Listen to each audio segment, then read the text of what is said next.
Vamos a orar. Pai querido, guía-nos este momento no estudo de Tua Palavra. Abre nossos olhos para compreender, para enxergar a verdade, em nome de Jesus. Amém. Amém.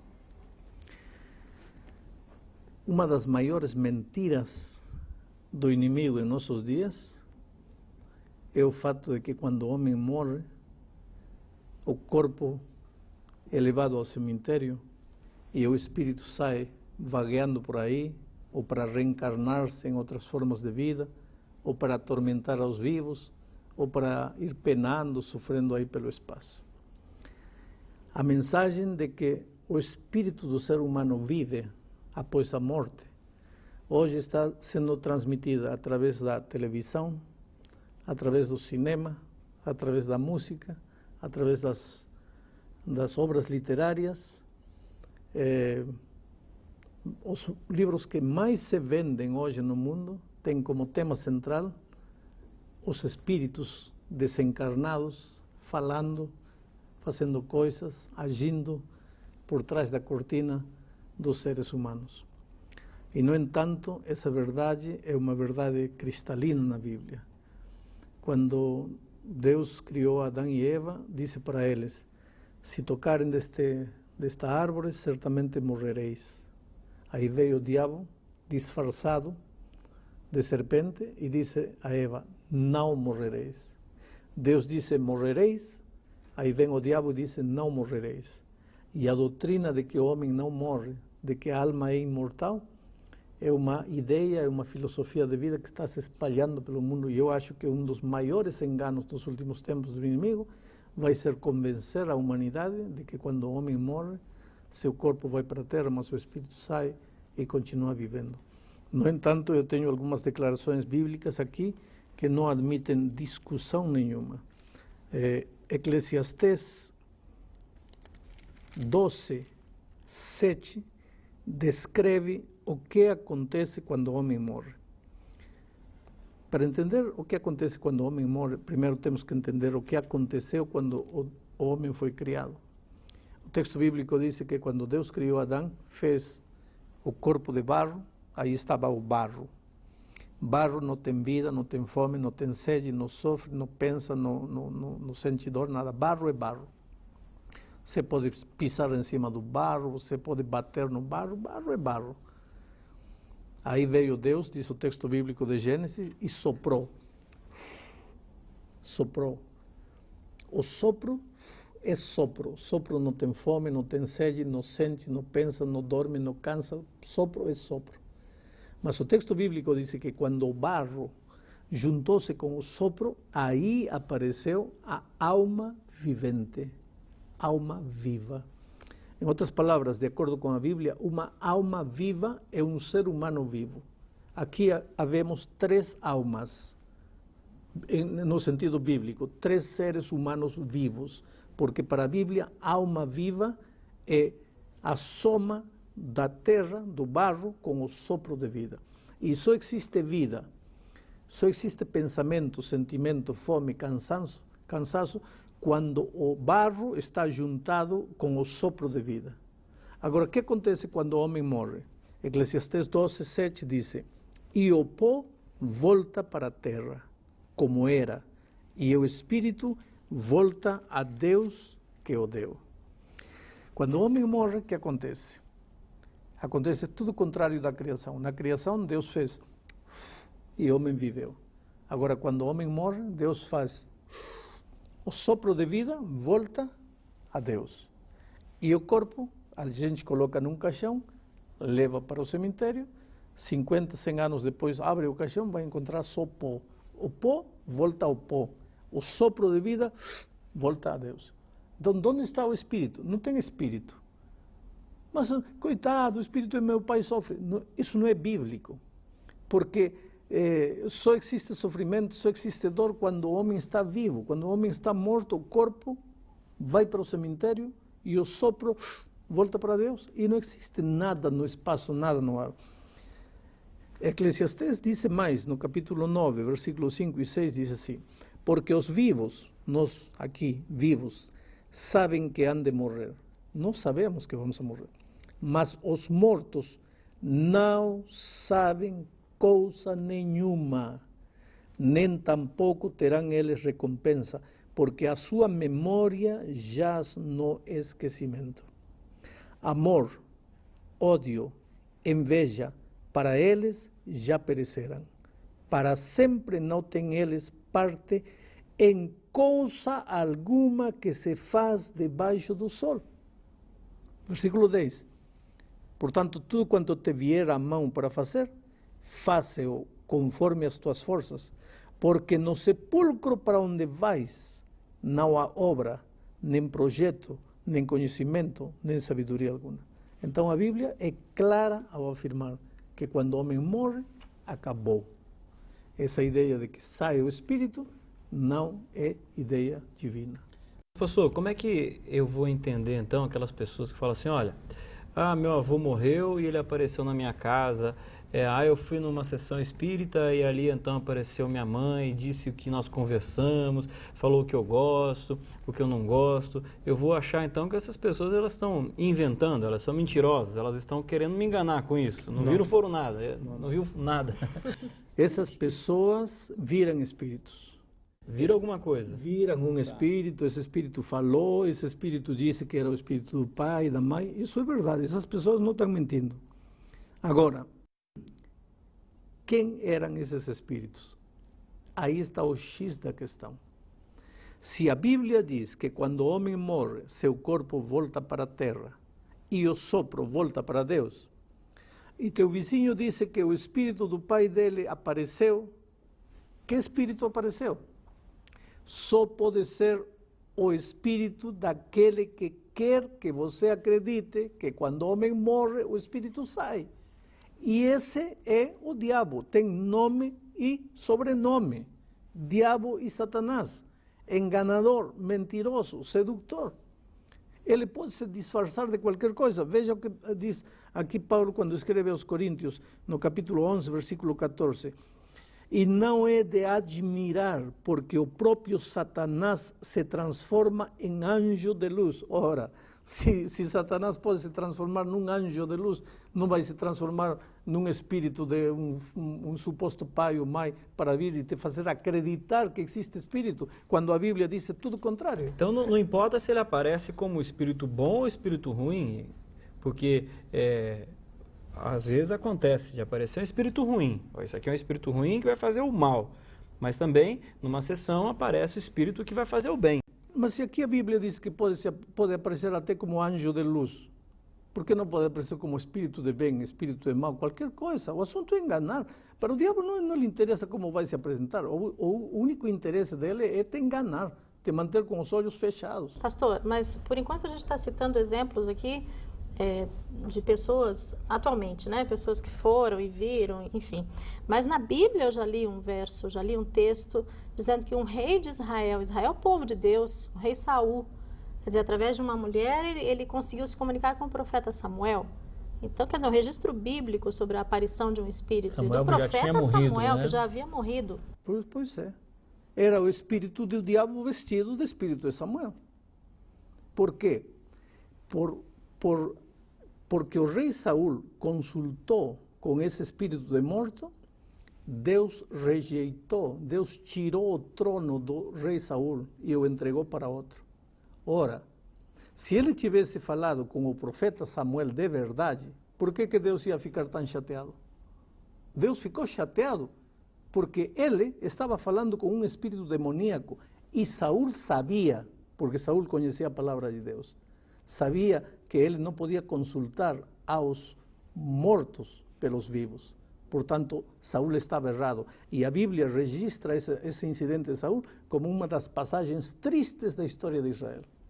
Pastor, Jesus contou uma parábola e que ele usou essa ideia de morreu, ainda estava lá pensando. Isso está em Lucas capítulo 16, ali a partir do versículo 23, fala assim: no inferno, estando em tormentos, levantou os olhos e viu ao longe Abraão e Lázaro no seu seio. E aí então clamando, e aí continua o texto, né? Isso aqui foi uma história contada por Jesus. Então, como é que eu vou entender isso daqui? Os dois estavam mortos, eles estavam se comunicando, eles estavam se vendo, né? Em primeiro lugar, você mesmo disse que Jesus contou uma parábola.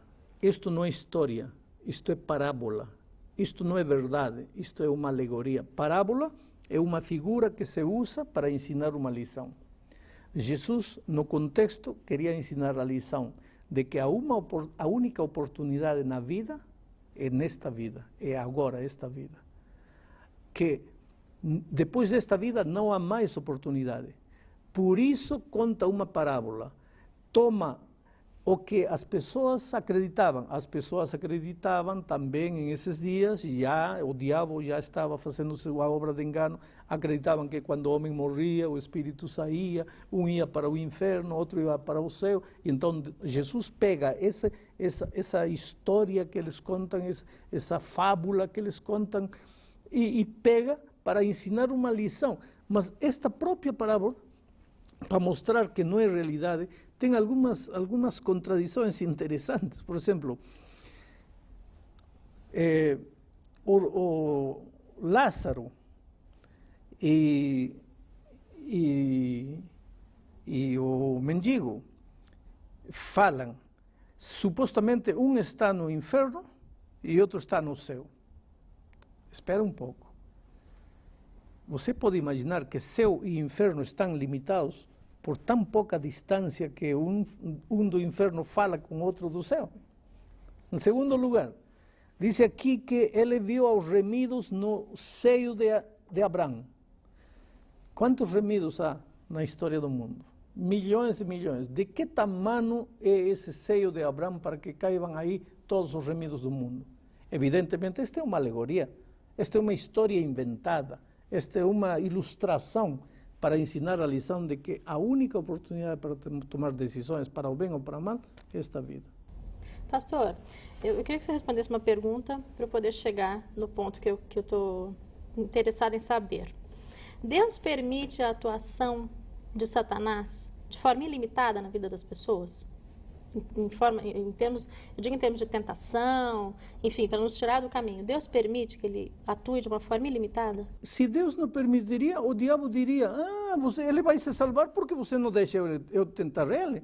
Agora, deixa-me tentar para ver como ele vai te trair. Porque esse assunto é um assunto muito complicado mesmo, porque, veja bem, como o Elmar citou no começo, uma pessoa que acabou de perder o seu pai, a sua mãe, o seu marido, sua esposa, quer dizer, ele vai numa determinada sessão em algum lugar e fala com essa pessoa. A pessoa está emocionalmente totalmente envolvida. Então, é uma tentação grande demais, assim, mas o diabo se aproveita justamente disso para continuar enganando você. Porque a Bíblia é contundente em afirmar, o homem morreu, seu corpo foi para o cemitério e o sopro voltou a Deus, acabou. Até quando? Até o dia da volta de Cristo. Porque quando Cristo voltar, aí sim, ao soar da trombeta, os mortos em Cristo ressuscitarão. Aí sim haverá ressurreição. A Bíblia fala de ressurreição. A Bíblia não fala de espírito vagueando por aí. Pastor, mas mais uma questão, então.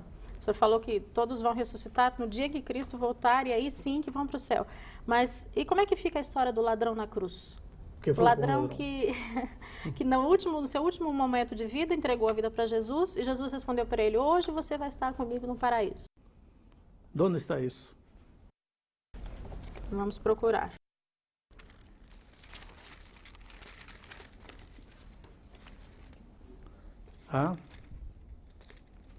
Isso está em São Lucas. A morte de Jesus. Bom, o ladrão olha para Cristo e diz assim, Senhor, lembra-te de mim quando vieres em teu reino. Jesus olha para o ladrão e diz assim, nas versões, diz assim, de certo te digo que hoje estarás comigo no paraíso. Então tem gente que diz, aí está a prova, quando o homem morre, vai para o paraíso. Parece claro. Parece claro, só que no original grego, porque a Bíblia não foi escrita em português, foi escrita em grego. No original grego diz, de certo te digo hoje, estarás comigo no paraíso. Não diz, de certo te digo que hoje estarás comigo no paraíso. Diz, te digo hoje que estarás. Agora você pode dizer, pastor, está querendo enrolar aí? Não estou querendo enrolar, porque vou te ler aqui um texto de São João capítulo 20. quando Jesus já estava ressuscitado, já era o terceiro São João dia. ou São Lucas, pastor? São João, agora estou indo a São João. Jesus já tinha ressuscitado já e se apresentou a Maria. E no versículo, Maria quis tocar o Senhor Jesus. E Jesus disse assim, recomendou-lhe Jesus, versículo 17, não me detenhas, porque ainda não subi para meu Pai. No terceiro dia, ainda não tinha subido ao Pai.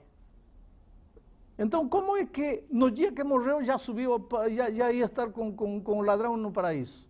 Aí está uma evidência de que a tradução está errada. Jesus estava dizendo, de certo te digo, hoje estarás comigo no paraíso. Não, hoje estarás comigo. Porque no terceiro dia, Jesus ainda não tinha subido para o paraíso. Mas pastor, e aonde que entra o inferno e o purgatório nessa história aí de morte? Como Eu é que fica? não sei aonde entra. Na Bíblia não entra.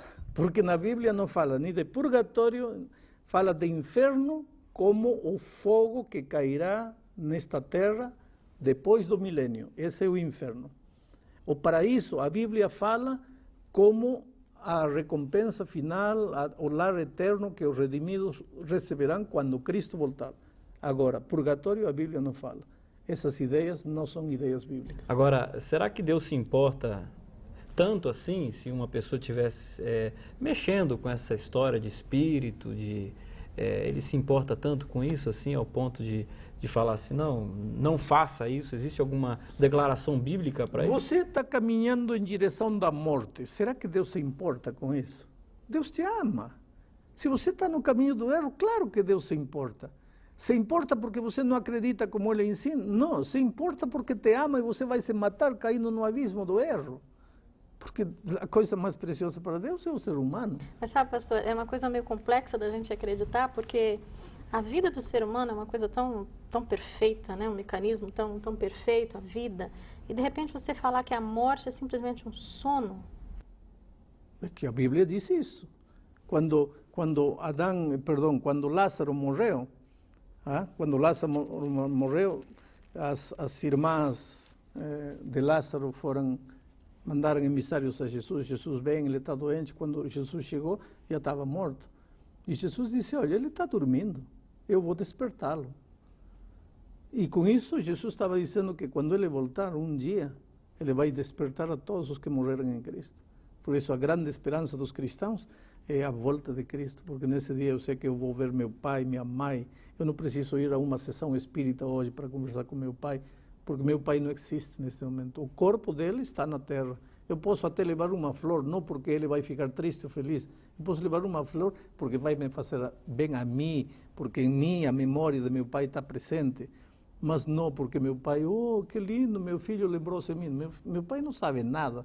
O sopro está em Deus e acabou seu sentimento, seu pensamento. Pastor, e quando eu faço uma oração ou acendo uma vela em função de alguém que já morreu, qual o valor disso então?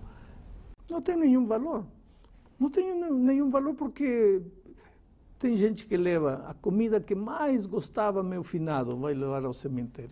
Que interessa se gostava ou não gostava? Ele não sabe nada, ele não pensa nada, ele não sente nada. Mas o diabo quer que as pessoas acreditem que há espírito vivo. Agora, por que o diabo quer que você pense assim? Para que você não leve a sério esta vida. Porque se você acredita que depois de morrer ainda há vida, então pode desperdiçar esta vida que você vai ter outras oportunidades. Mas a Bíblia é contundente em afirmar que a tua única oportunidade é nesta vida. Eu quero te dizer, em nome de Deus, se você por algum motivo estava pensando de uma maneira contrária à palavra de Deus, é hora de você reavaliar, olhar o texto bíblico, pensar o que Deus quer te falar e com humildade de coração aceitar o plano de Deus para você. Não tenha medo de ir a um cemitério à meia-noite, que vão te fazer cadáveres mortos, terra, pó, pode fazer o quê? Mas os espíritos, que espírito? Não existe espírito. Os espíritos que andam por aí são espíritos demoníacos, não são espíritos de mortos. Que Deus te abençoe e você seja muito feliz aceitando as verdades bíblicas.